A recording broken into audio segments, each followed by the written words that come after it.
સમાચાર આવી રહ્યા છે લીંબડીથી। લીંબડી ગામમાં દબાણ હટાવતા નાના વેપારીઓ બન્યા બેરોજગાર। દાહોદ જિલ્લાના લીંબડીમાં થોડાક દિવસો અગાઉ જાલોદ રોડ ઉપર આવેલ કાચા દબાણો દૂર કરાતા લોકો બન્યા બેરોજગાર। દબાણ દૂર કરાતા લોકો હમણાં તડકામાં બેસી વેપાર કરવા મજબૂર બન્યા। લીંબડી ગામમાં દબાણ હટાવવા તંત્ર દ્વારા વહાલા દવલા નીતિ રખાઈ હોવાના કરાયા આક્ષેપ। દબાણ હટાવવા નાના વેપારીઓના દબાણો દૂર કરાયા, પરંતુ પાકા દબાણો તંત્ર દ્વારા દૂર ન કરાતા લોકોમાં જોવા મળ્યો ભારે રોષ। નાના વેપારીઓ તંત્ર પાસે નાની જગ્યા ઉપર કેબિન મૂકવા દે અને વેપાર કરવા દે તેવી માંગ કરી રહ્યા છે।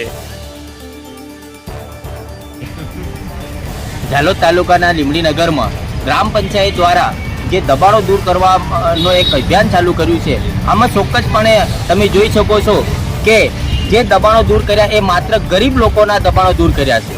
જે લોકો વર્ષોથી અહીંયા પોતાનું ગુજરાન ચલાવે છે અને લારી અને કેબિનો મૂકીને જે ધંધા કરે છે, એવા લોકોને માત્ર દૂર કરવામાં આવ્યા છે।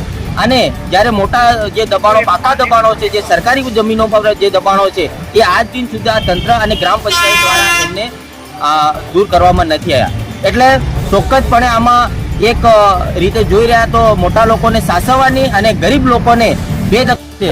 એમના માટે અમે કલેક્ટરશ્રીની પણ રજૂઆત કરી અને અમે કલેક્ટર સાહેબને પણ કીધું છે કે જ્યાં સુધી ગ્રામ પંચાયત આ લોકોને નવી જમીન ના ફાળવે ત્યાં સુધી જે તે જગ્યા પર આ લોકોને ધંધો અને ત્યાં કેબિન મૂકવા દે, અને જો આ ટૂંક સમયમાં જો આ કેબિનો ના મૂકવા દે તો અમે આ ગરીબ લોકોને સાથે રાખી અને કલેક્ટર કચેરીનો ઘેરાવ કરીશું અને જરૂર પડશે તો અમે એક ઉગ્ર આંદોલન પણ કરીશું અને આ રજૂઆત અમે મુખ્યમંત્રી સુધી પહોંચાડવાના છે। એટલે અમારી એક ખાસ વિનંતી છે કે આ ગરીબ લોકો અને લારી ગલ્લાવાળાને જે તે જમીન ફાળવી અને ત્યાં ધંધો કરવા દે એવી એક અમારી માંગણી છે।